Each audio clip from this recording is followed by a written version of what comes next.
Let's catch up with Mike LaTulip, Illini Inquirer basketball analyst. And Mike, I got so much to talk to you about with Illinois basketball. Huge win at Michigan State. I want to talk about Kofi's case for Big Ten Player of the Year because this is a really tight race heading into the final 2 weeks. And of course, a huge game coming up against Ohio State. But as a former player, I can't not ask you about what just happened with the Michigan-Wisconsin game. With Juwan Howard taking a swipe at Joe Krabbenhoff, who I know you know decently well, and then just everything that happened after that, players swinging at each other. So as you're watching, I was watching it live. I don't know if you were watching it live, but as you're seeing that, what's going through your head? Well, there's a lot, obviously. And I think even in the moments after, there's a lot to unpack and the different camera angles. And then you get the raw video that has audio. And I mean, I'll kick this off by really stressing just how avoidable this whole interaction was. I was listening to Jay Billis and Seth Greenberg and First Take this morning, and everybody wants to focus on the meat here, which rightfully so, and they should in some respect. But Jay Billis, I think in particular, said, forget about the timeout, forget about the press. Well, hold on a second. We can't skip to exactly what happened without talking about what led to it. Because I think it's a learning moment for a lot of people, maybe a lot of coaches. If you don't know the 10-second rule in the backcourt, if you don't know the timeout resets it, if you are going to keep pressing, here's the thing. If you're Juwan Howard and you decide to continue to coach and continue to press against the end of Wisconsin's bench with two starters still in the game, Caleb Houston and Devontae Jones were still in the game, then don't be surprised when Greg Gard continues to coach. And that's kind of the best way I can put it. If you drop back into a 2-3 zone, if you drop back into a soft man-to-man, 22 seconds on the clock, 100% of the time, Wisconsin is coming down, dribbling the clock out. You're heading onto the plane and focusing on winning your next game to get you off the bubble. That should be the focus. Okay, and then let's skip to the handshake line. The raw video is important here. And when I say that, if you watch the 36-second one that Jeff Goodman tweeted from the broadcast, it cuts in and Gard is holding up Howard, and it looks like Howard wants to blow by, and Gard, if you look at it from that perspective, could potentially look like he's instigating it or igniting it in a way. If you watch the raw video, and this is not assumption, this is not making stuff up, there's audio, okay? And which is important here because you can try to decipher what did he say? As Howard is approaching Greg Gard, he says, "I'll remember that blank." Okay, and that prompts Greg Gard to stop him and clarify. Hey, and you can hear Greg Gard, whoa, whoa, whoa, whoa, you were pressing. And at this point, Howard has a fistful of Gard's pullover and then starts getting into, don't touch me, don't touch me, don't touch me. And I think you and I talked about this earlier today. Intent's important here, especially when you want to just address Greg Gard specifically. Did Greg Gard stop Juwan Howard with the intent of getting violent? Greg Gard. No. I think you can almost say that would just be a bad business decision by Greg Gard. Now, if you want to go say, did Joe Krabbenhoff insert himself in the middle of that and escalate things? Yes. You can say that all of those things can be true. But the fact of the matter is, if you are a leader of men, if you are a leader of one of the more prominent programs in college basketball, and he should, obviously you're an alumni, there's a lot invested in him at that university, you can't swing. I'm sorry, you cannot swing. And I think not only because it's just kind of baseline human stuff, because you have guys on your team that follow you and you are the leader. And by doing that, you are giving them permission to follow suit. And that's exactly what happened. And that's exactly why there's going to be a pretty stiff punishment for this. And there should, because if you're the Big Ten, you can't stand for this. And I'll put a bow on this by saying decisions, right? Decisions that you make. It's not all about the swing, okay? If you look at the decisions that were made, Juwan Howard, You decided to press. Okay, you decided to keep your 2 starters in and press and not concede, and credit you for doing that. But you cannot expect Greg Gard to not continue to coach. That's the first one. Second one, if you wanted to walk by and say nothing to Greg Gard, I can almost assure you that he would have shook your hand, been like, whoa, that was weird, and you guys would have gone about your way. You decided to say, I'll remember that blank, which prompted him to clarify. And then you decided, regardless of what Krabenhoff said or who was getting aggressive, you decided to reach over the top and swing. Yep. Those are all decisions that were made, and they were all decisions that could have been avoidable. So that's where I stand on it. I don't think Juwan Howard is solely to blame here, but he plays a massive role in this. Yeah, and you said it, Mike, and I said this earlier in the podcast, like the fact that he went and swung at somebody, then you saw his players do it. And that could have been a really dangerous situation. Like if those guys connected with somebody, like all of a sudden, like, I don't know how much sympathy I'm supposed to have for Moussa Diabate, but I don't know if his teammates are upset with him today, but he might have hurt himself. I mean, this is an NBA draft prospect who just took swings at Wisconsin guys. Like, I feel bad there because he's just doing kind of what his coach was doing at the time. So I think it's a terrible look for Michigan. It's a terrible look for the Big Ten. And that's why the Big Ten has to come down hard. I'll ask you, Mike, before I give my opinion, what do you think? The Big Ten, I think Michigan's got to play a role here too, right? Like they should probably be coming down with the suspension. I think Howard's got to be done for the season. And the reason I say that is because I just don't think if you say, hey, 3-4 game suspension, you cannot run the risk of these 2 teams meeting in the Big Ten tournament with him coaching and with Diabate playing and Williams playing. And that may still happen if Diabate and Williams get a couple games. Sure. But with Howard being the one that ignited this by swinging at Krabenhoff, I think you give it an off season. Okay, maybe you bring him back for the NCAA tournament if they do make it, but give it an off season to just kind of let it marinate a little bit, and then you come back. I just don't think it's a good look for anyone to have him back on the sideline with a potential matchup between the two, because the whole reason Greg Gard stopped him is because I'll remember that blank is code for when we play you next, we're putting someone on their ass. Yeah, and I think Greg Gard as a coach, your natural tendency is, I want to protect my guys. Let me clarify why I was doing it so you don't think this is just from a place of malice. And I think that's part of it. I think Krabenhoff's going to get a couple games. And shoot, this rolling could come while we're sitting here doing the podcast. Right. Krabenhoff's going to get a couple games just being in, kind of looking like an escalator in that for sure. Diabate is going to get a couple games. Neith's going to get a couple games from Wisconsin. He threw a punch. Terrence Williams retaliated and threw a punch, and I think Diabate threw one at Neith. So there's going to be players that get suspended here for sure. It's unfortunate. It really is. I've been a part of a lot of handshake lines, and some things are said sometimes, but I think the one rule that everybody knows is you can't swing. You can't swing because then all bets are off. And once it started gravitating towards the Wisconsin crowd, who knows, man? We've seen things get crazy, and in the heat of the moment, you don't know if someone's coming to, I guess, get you off of someone, or if they're coming to throw a punch. So that's what it looked like. Diabate just started swinging. Yeah. So I think Howard's got to be done for the season.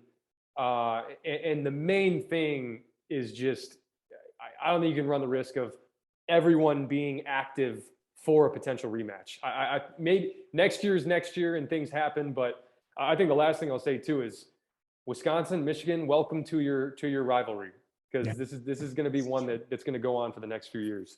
Yeah, Mike, and I hear these like abolish the handshake line, and I said before, like I've seen so many good moments in those handshake lines. Now I saw Illinois and Iowa get after it a little, Chin Coleman getting after it a little bit, DeMonte and Connor McCaffrey saying words, but so that happens. I understand it, but let's not set the expectation so low for our gender that we can't go through a handshake line and not come to fisticuffs, right? Like, I think you said it, like, let's have some bigger expectations of ourselves, or if we can't do that, we have bigger problems, right? We have bigger issues.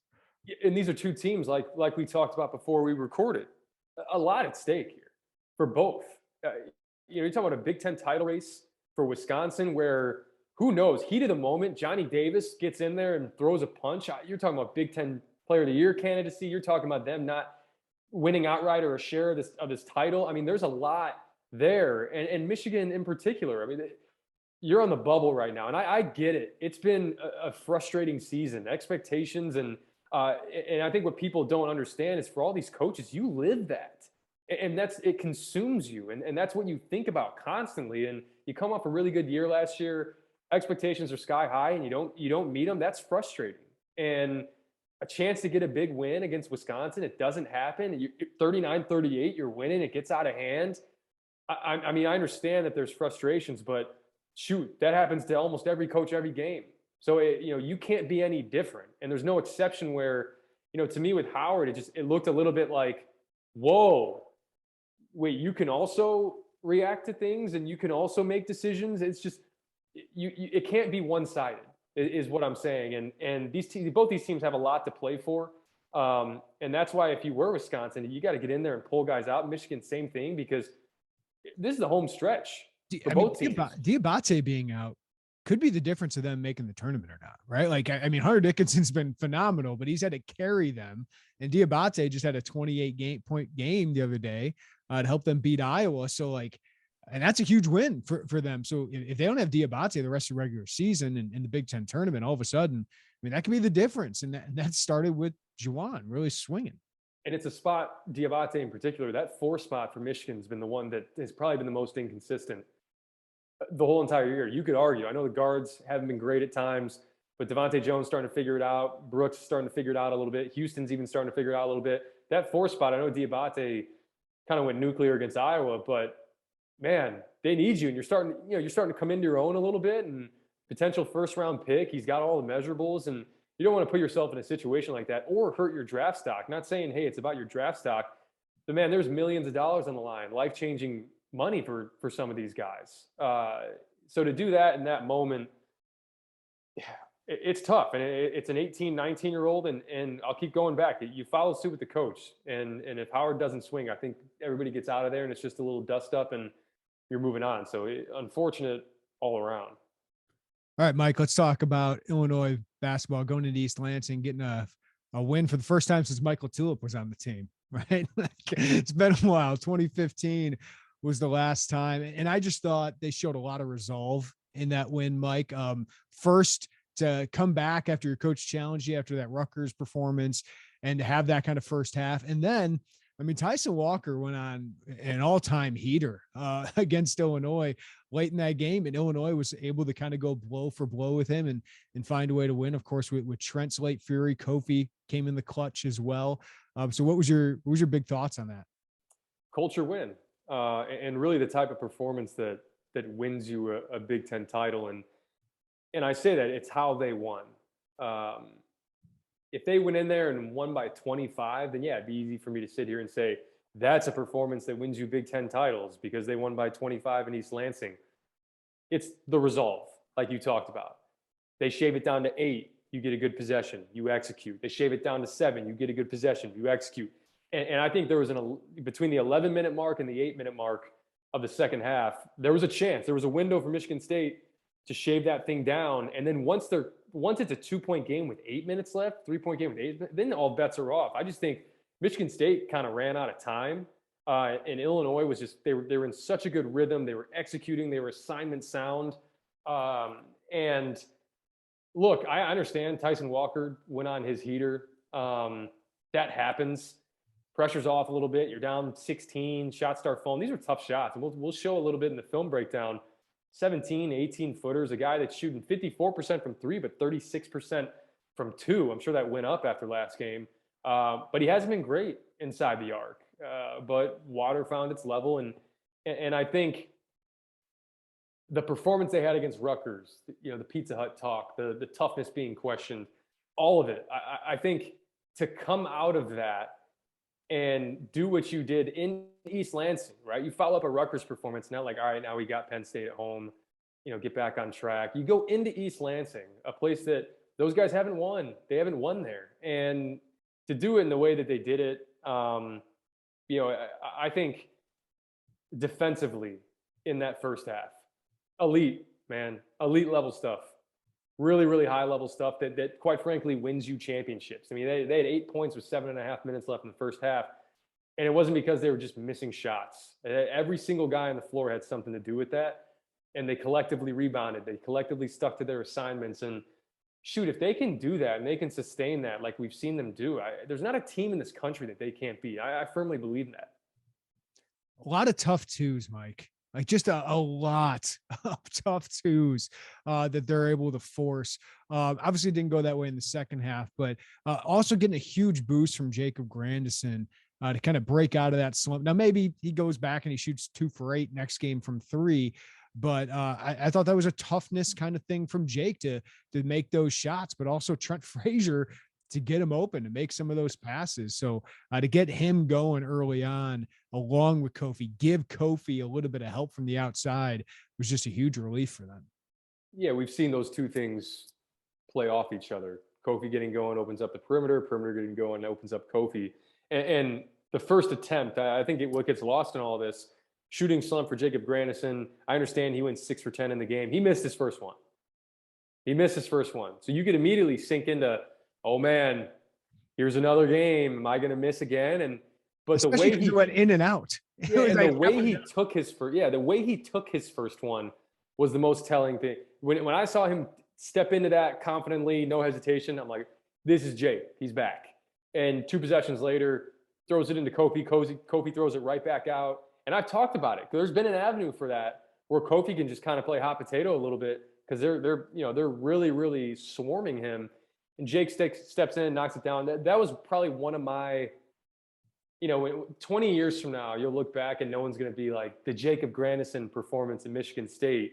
But that was one of my favorite Illini performances over the last couple of years. And all the questions, the shooting, the lineup change, what's going to happen. And for him to turn in a performance like that as emphatically as it was, it says a lot about him as a player. And it sure says a lot about him as a person, because that's not easy to be in that situation. As much as you want to, I guess, ice out all the talk, you hear it in some regards. So, I was really proud just to see him do that. And I thought he gave a big lift defensively. And we talked about being assignment sound, not letting your guy get loose and following the scouting report. He did that as well. He slid in, took an amazing charge in the second half. Like, he made a ton of plays that went outside of the 24 points because he's one of their best passers. He probably is their best post-entry passer. He had 5 assists, 1 turnover. You can't say enough about the kid and the way that he turned in that performance. It's just, man, it'll go down as one of my favorite ones over the last few years for sure. All 5 assists to Kofi.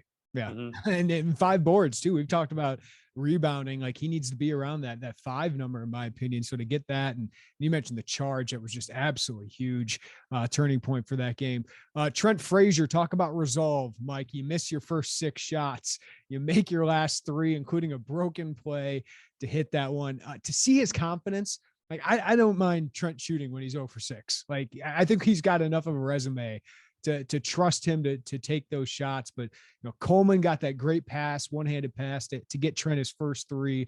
And I think that might've given him some confidence late in there, but a confident Trent is dangerous for Illinois if he can continue that. But man, those just ice in his veins, man. You got a guy that can make shots like that. I don't know if it was J.R. Smith. Somebody made the comment that I'd rather go 0 for 14 than 0 for 3 because that means I stopped shooting. And I think that's perfect for a guy like Trent Frazier. And what more can you say? You hear the praise from Izzo, and it's all absolutely warranted. I made the comment a couple of weeks ago. There are a lot of coaches in America that would kill to have that guy on their team. And Trent shows night in and night out why. And he took over. And point blank, there's no one better that I've seen this year in college basketball. And maybe I'm biased. I watch a lot of Illinois basketball. I watch a lot of college basketball. And there's no one better at staying in the moment and getting lost in the game. Really, I think he sees, like, if you're able to get lost in the game and stay in the moment, you see things a little bit clearer. You allow yourself, like I said, to get lost in the game. And it allows you to make sound decisions in the present because you're not dwelling on what happened on the previous possession. And you're not dwelling on what this 0 for 6 start could mean for the next few games and am I in a shooting slump? He has this way of just snapping out of, he had a play in the first half actually, gets in the gap and has a deflection that goes off of Hoggard. He deflects it off of Hoggard into the backcourt. Should have been an over and back on Michigan State because Hoggard was the last one that touched it. He turns to the ref, puts his hands up, and was basically like, how did you not see that? And then you just see like, boom. He does that, and then he just crouches down into a stance and is like, see ball, see man on the weak side. It's incredible the way he's able to compartmentalize, because some guys can't do it, and we've seen it. You let it consume you, and he's able to, air out his grievances with the refs and then just immediately get back into that zone that he gets into. And it's something that is so invaluable because not a lot of guys possess that. And they can say they do, but they're thinking about it. He shows that, when the going gets tough, he's able to just take the moment for what it is. And that's exactly what he did. We talk about the three at the end, sure. But the finish, right? The finish to put them up 5, to put them up 76-71. And the finish that was very similar to the one that Tyson Walker blocked earlier in the game. You go up over the top and you rise even higher and you finish even stronger. That's Trent Frazier. And there were questions about a closer coming into the season. Go back and we'll show in the film, or go back and watch the last possession there. Brad Underwood points at Trent Frazier and says, go get the ball. Go get the ball. Take us home. And that's what he did. And you can't say enough about the kid. He's Trent Frazier, man. All the Raptors talk, it's just he's developed into one of my favorite guys to watch just because of all he does. Yeah, I think this season for him and legacy is great for him. I think it just gave everybody just another year to really fully appreciate what he's meant to the program and to leave his marks even more on the program. Speaking of that, Kofi Cockburn, we don't talk about big guys being clutch that often. How clutch was this guy, Mike? Those 2 possessions where one was a lefty hook, right? I forgot what the other one was, but then to hit 2 free throws like that late in the game, that was clutch. We talk about, I was waiting for him to do the IO, the vein tap, because that was awesome to Kofi. You wanted to see that in those moments. Brad Underwood said, we need more from Kofi Cockburn, one of the best players in the country. We'll talk about his case for Big Ten Player of the Year, but huge performance, 27 points, 9 rebounds. For me, I thought it was maybe one of the second best. It was the second best performance of the year outside of the 37-12 against Wisconsin. I hope we haven't become numb to all this. Really, and at times as humans, we can overlook consistency or kind of get bored with consistency because it's just, it's night in and night out. And I think we search for other things to kind of grasp. And man, consistency is one of the hardest things, sports or not, life. Consistency is one of the hardest things to achieve.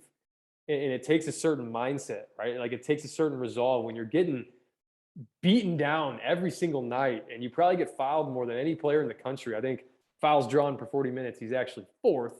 But he's up there. And when you watch that game and when he gets fouled more than anyone, his ability to not let it impact his game. And he gets upset, and rightfully so. But just like Trent, he's able to kind of compartmentalize it and not let it completely rattle him. And I think Kofi's at his best when he's mixing patience, with decisiveness. And he did that against Michigan State. He was both of those things on Saturday in East Lansing. And his teammates do a really good job of putting him in a position to be successful. They're aware of it. I've talked about it before. That's really important to not have guys saying, man, forget this guy. We throw it into him every time. It's my turn.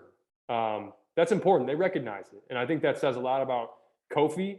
Because if Kofi was an asshole, human nature, you're like, I don't want to throw it into this guy. He just doesn't appreciate us, doesn't understand what we do for him, but he does a lot for them. And that's the cool symbiotic part of this team. That's really neat to watch. So we'll get into the Big Ten Player of the Year race stuff. But like I said, I really, really hope that as a collective, we haven't become numb to what this guy's been doing night in, night out.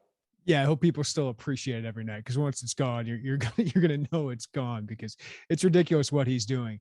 All right, Mike, I do want to talk about the Big Ten Player of the Year race. Is really tough. Like I vote for it. A lot of media vote for it. You know, Johnny Davis is putting himself right back into the mix, given the way he's playing. Keegan Murray's putting up ridiculous numbers, and Iowa's starting to come on here a little bit. EJ Liddell, I just adore as a player. I love watching him.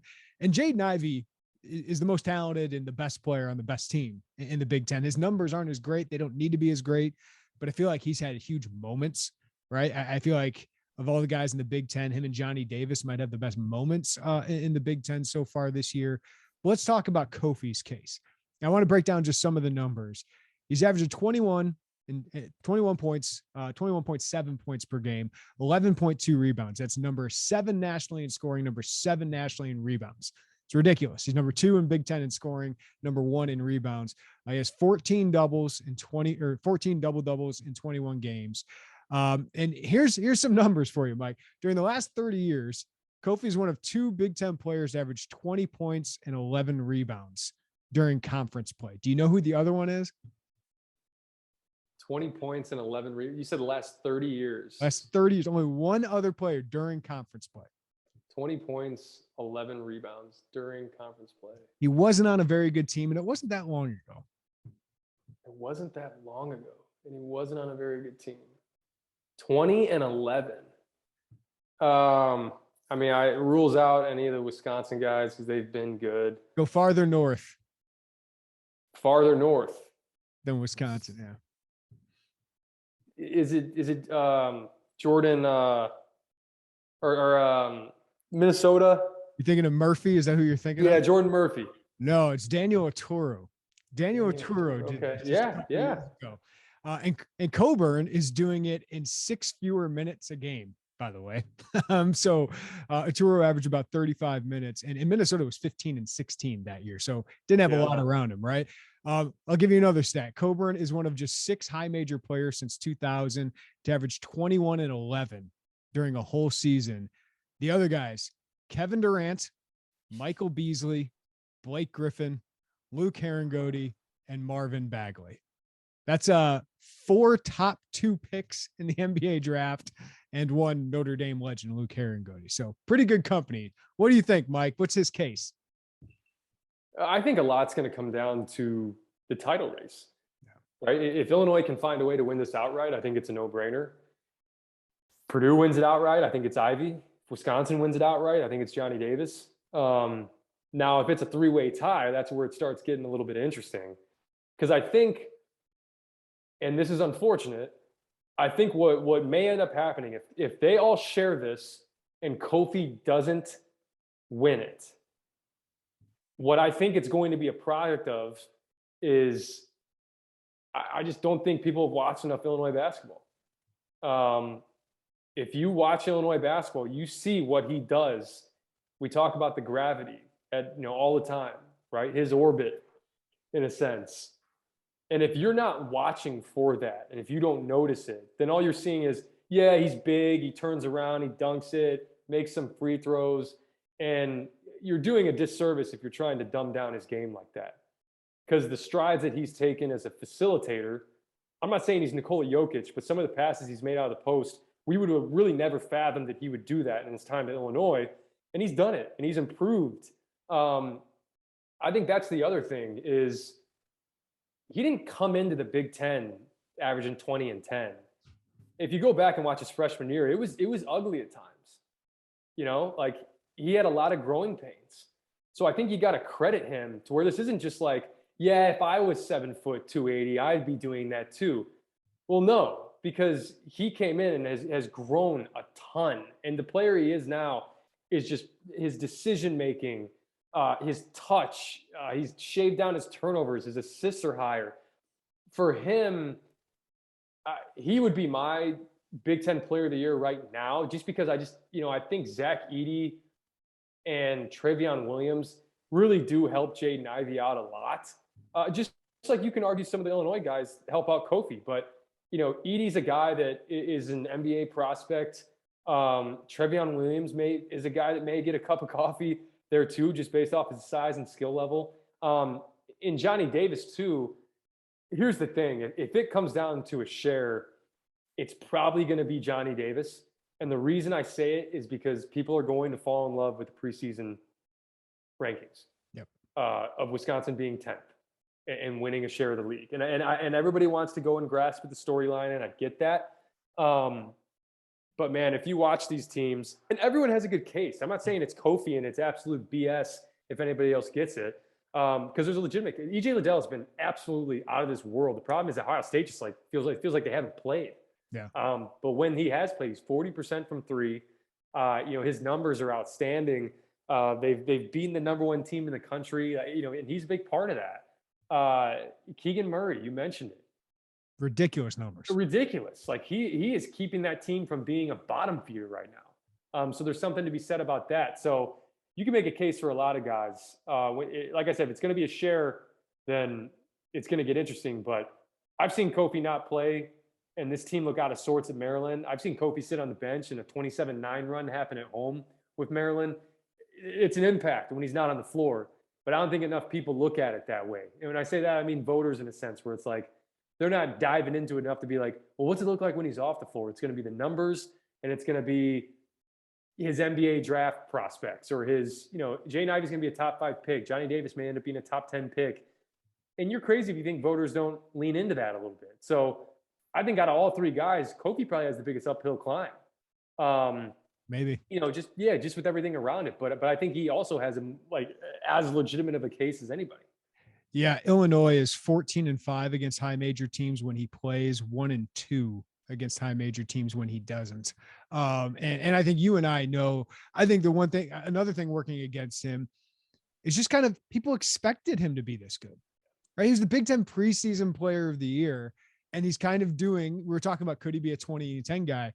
He's doing it and then some, but it's kind of like ho-hum. It's kind of like you said, Illinois fans might maybe not appreciate it as much. I'm sure a lot do, but it's just, you expect him to do that every night. When he doesn't, it's disappointing. Like he has 17 and 13. You're like, it's an okay game for Kofi Cockburn.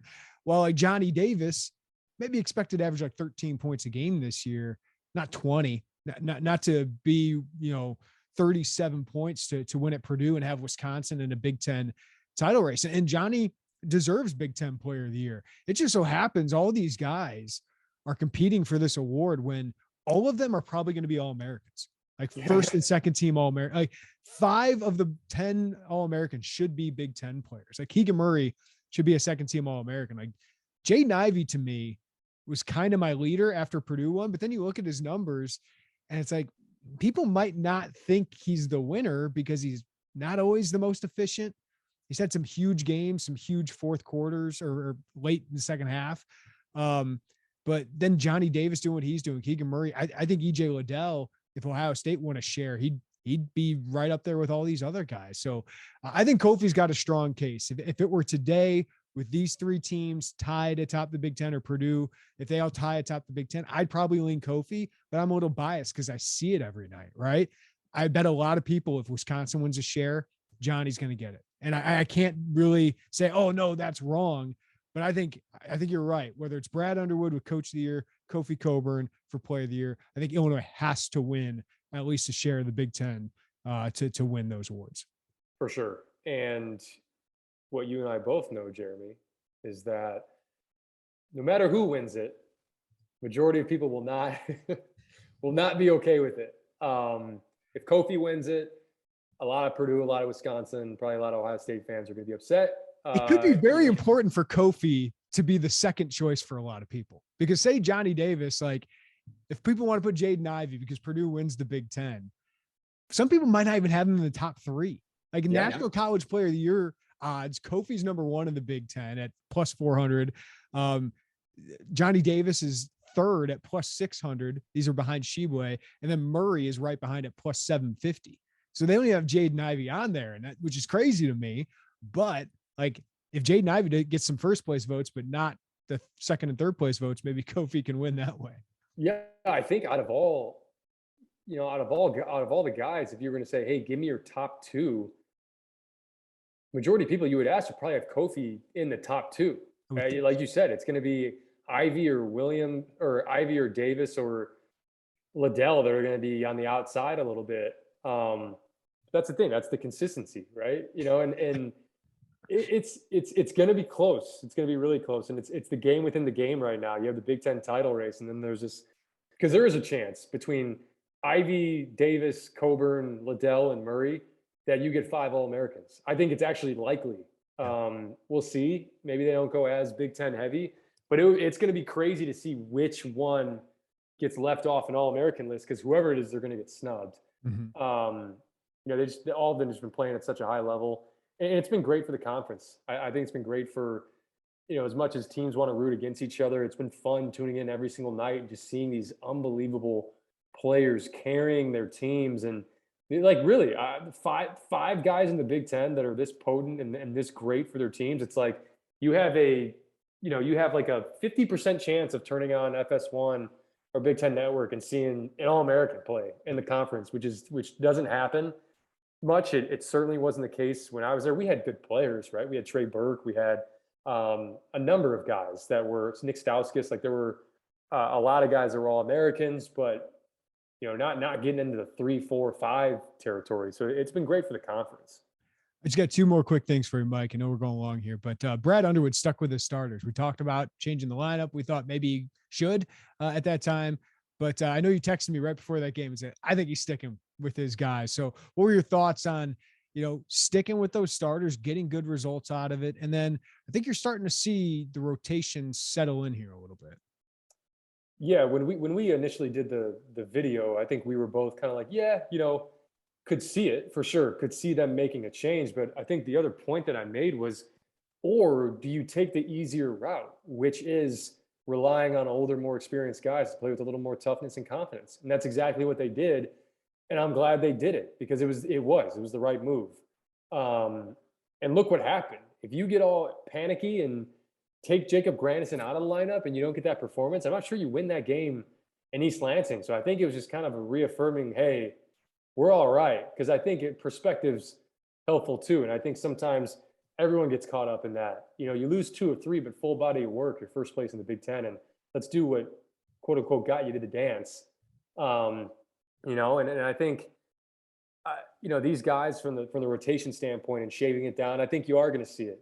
I think you're going to see these starters, and you're going to see a rotation off the bench of Curbelo, Melendez, Hawkins, Firm, that 8, and then Payne and Bosmans-Verdonk are going to be matchup dependent as the 9th guy. And I think that's what you see moving forward. Low post interior threat, Bosmans-Verdonk. Run and jump, Omar Payne. And that's going to be the way that they work it in. I don't know if you're going to see a lot of Luke Goody from here on out. And that's nothing against Luke Goody. That's just the product of having a really good team that's fighting for a top 3 seed in the NCAA tournament. There's going to be some guys that don't get playing time. Now with Curbelo, I'll take it even further. I think you're going to see Curbelo stealing a little bit of Plummer's minutes. Yep. And part of that is on the defensive end. We'll go through the film. Curbelo is outstanding defensively.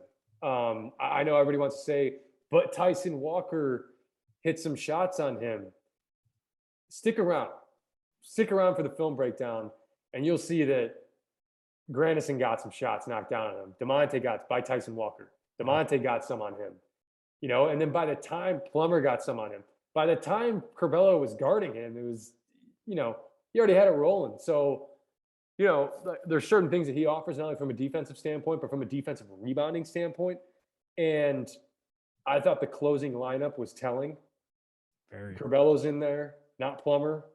I think this team shoots free throws well enough to where you're not like, we have to have Plummer in there because he's an 88% or whatever he is now, free throw shooter.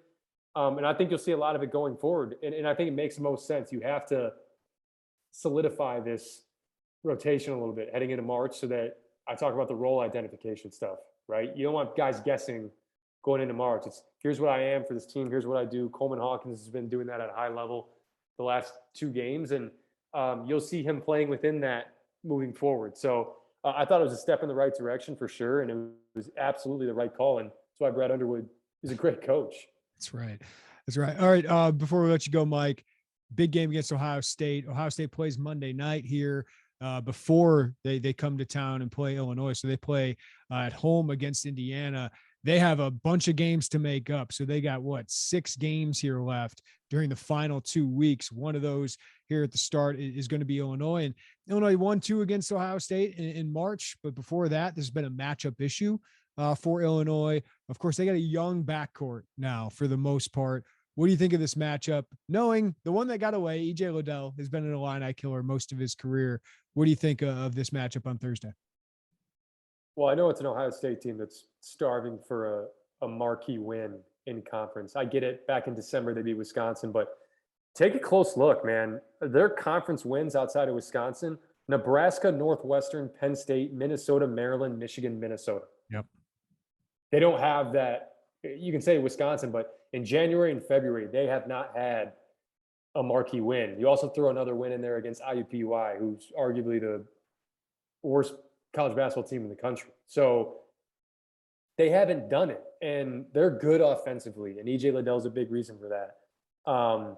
He's been out of this world efficiency-wise, the matchup problems that he poses, but they've struggled defensively in certain areas, which really shouldn't be the case. You got Jamari Wheeler, who I know has missed a little bit of time, but that's a young backcourt, right? That's Michi Johnson trying to get his feet a little bit, and Malachi Branham, and Arns isn't the best defender by any means. Zed Key is great in terms of low post, but you bring him out into the perimeter, it's a different story. They have some holes defensively, but you talked about it. It's the matchup, right? It's the matchup against EJ Liddell.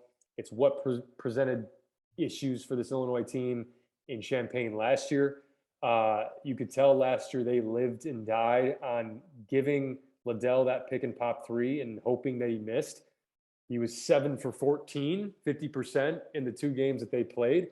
And they here's the thing. I mean, this is why he's a matchup problem. You kind of have to go into the drop coverage because you can't switch. You're not about to put Trent Frazier, Andre Curbelo, Alfonso Plummer onto EJ Liddell, and not only just from a throw into the post sense, but a rebounding sense. So you have to, I guess, tinker with the matchups a little bit. But I think it's going to end up being another game where you say, hey, we may end up living and dying a little bit on EJ Liddell pick and pop 3s. The help has to come from the next defender on the stunt to at least prevent him from getting an in-rhythm 3. And I think that's what you saw in Columbus late last year. They were really good on that rotation. And it's not a full rotation, but it's enough to get Georgie or Kofi to get back and not be out of position. So he was 0 for 7 in the Big Ten tournament, and that's what you live with. It's the 4 for 7 or it's the 0 for 7. And he's 40% right now, so you got to at least honor it. But you're going to stick in that drop coverage. You may have Kofi up a little bit like they did against Michigan State in those ball screens so that he can recover back to Liddell, not from under the basket. But you need to have that next defender rotating to not do a full rotation, but at least have EJ Liddell out of his peripherals say, oh, yeah, I see it and I feel you there. And this is not going to be an in-rhythm 3. So that's going to be the story. It always has been, especially in these past 3 matchups. So it's the game within the game. Yep. Great stuff as always, Mike. Appreciate it. We'll talk next week with 1 week remaining in the Big Ten race. Thanks, man. Appreciate it.